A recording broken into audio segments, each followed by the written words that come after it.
Enough is enough. Panahon na po mga kababayan para labanan po natin itong mga kasinungalingan ng mainstream media. Dahil matagal na tayong ginagago ng mga ulol na ito Pinapalampas lang po natin mga kababayan. At eto na po ang resulta. Etong mga kagaguhan nitong mga Rappler, Inquirer, ABS, GMA, dyan sa naratiba nila tungkol sa drug war ni PRRD. Nagresulta na po mga kababayan, naniwala ang ICC. At yan po mga kababayan ang ginagamit na yun na ebidensya, yung mga bali-balita na nilalabas ng ating mga bayarang mainstream media para sirain si PRRD. Kaya hindi na tayo papayag mga kababayan na manahimik na lang laban dito sa mga naratiba ng mainstream media. Kagaya na lang nitong OFW mga kababayan. Single-handedly binutata itong foreign media na Reuters mga kababayan na misinformed dahil ang kanilang basihan mga kababayan ay etong local media dahil yan lang ang kanilang nababasa. Eto na ang epekto ng kasinungalingan ng local media natin mga kababayan. Kaya it's time na labanan natin sila. Panoorin po natin mga kababayan ha. Kudos dito sa ating kababayang OFW sa The Hague.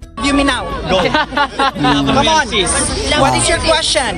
Where are you from and where are you affiliated to? Reuters. Reuters. Sige kabayan, ipaglaban mo, ituwid mo ang mga maling impormasyon na nahagap nila galing dito sa mga Rappler, GMA Inquirer. Reuters. Okay, interview me now. Go. Come on. What is your question? How do you feel right now seeing your former president going? We are enraged because we love President Duterte. He loved the Philippines first. That's why we love him.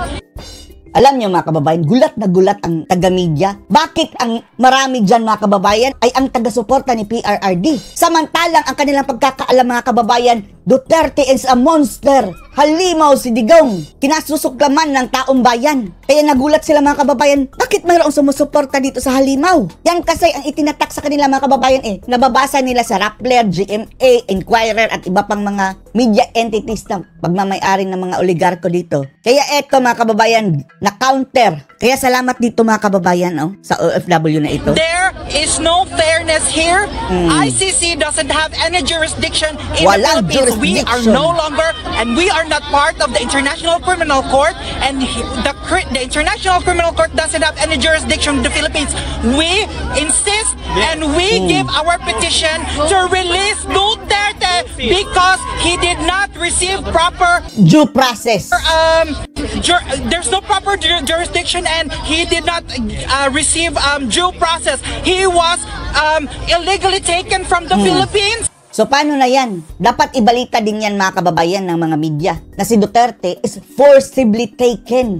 Hindi dumaan sa local court mga kababayan. They kidnapped him going here in the Netherlands. Kinidnap. That is not how you were saying. ICC? Human rights defender baka mo? O kinidnap yan Tinangay yan, bangag mga kababayan. We should follow the rule of law, but the ICC themselves, they're not following the rules to give him due process.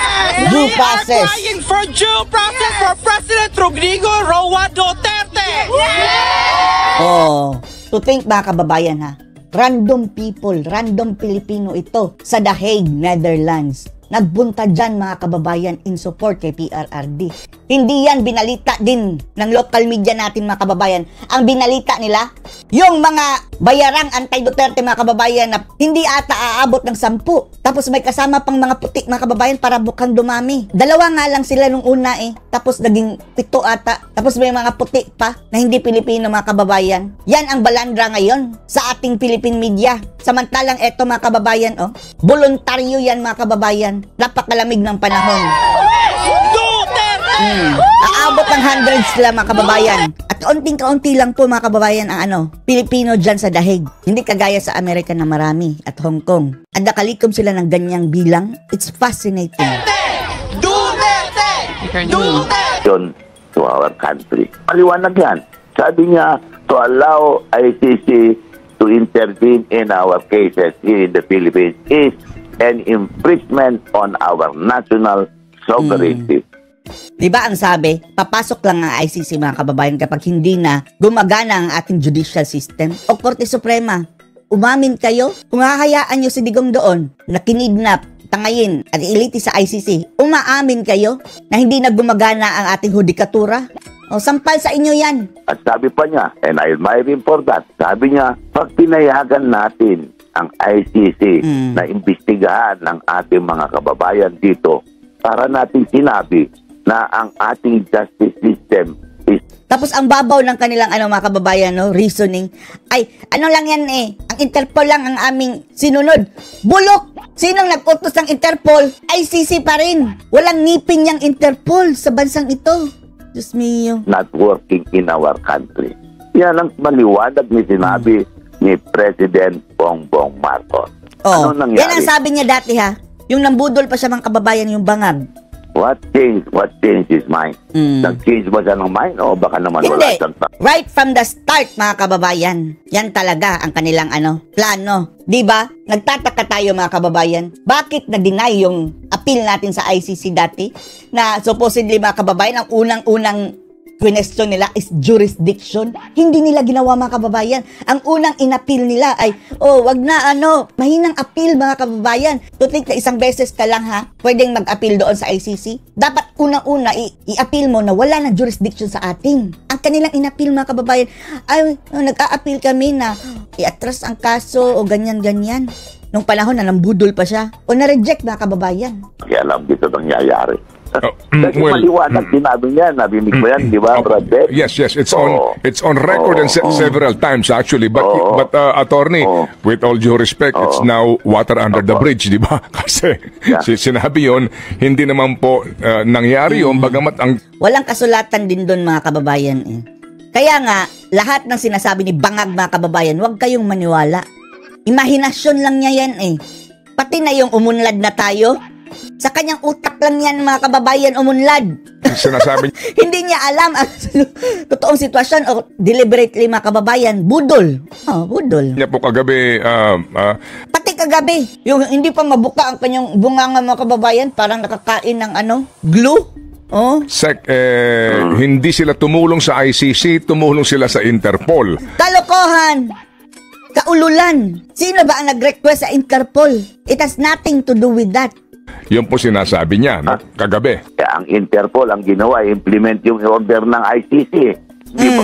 See? It's the same thing. Ganun din. Opo. So ganito po, meron ba ho kayong, kasi iba-iba po ang schools of thought dito, no, ng mga legal minds, no? Meron ba kayong question doon po sa mode of arrest, no? Yung process na pinagdaanan ni Presidente, former President Duterte. Walang local warrant. Yan talaga, mga kababayan, ang bokya dyan. Sana ginawa nila yung pulido, no? Dinala sa korte, mga kababayan. I-convert yung warrant ng ICC to local warrant. Pero it's a legal question din, mga kababayan, kung pwede. Hindi naman yan pwede.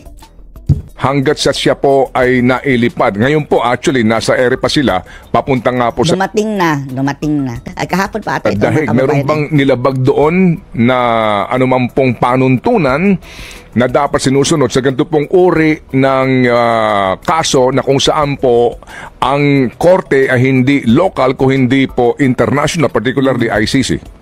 Well, Brad Ted, maliwanag na ang daming nalabag na karapatan ng ating dating Pangulo.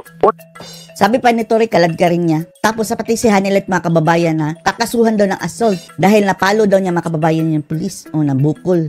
Ewan lang natin.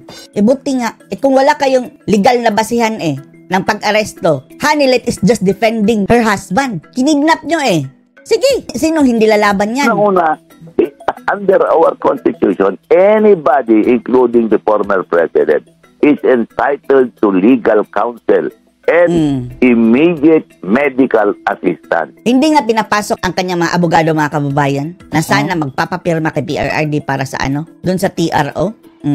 Diba? Maliwanag yan sa ating Constitution. Kaya natagalan, mga kababayan naabutan ng closure ng Supreme Court. Bakit kami mga abogado niya hindi namin malapitan? Bakit hindi kami bigyan ng kopya ng warrant of arrest kung meron silang kopya ng warrant of arrest? Hindi ba yan entitlement namin yan? Baka picture lang, mga kababayan, ang pinadala. Isang kabangagan. Ano masasabi nyo dito, mga kababayan? Post your comments below.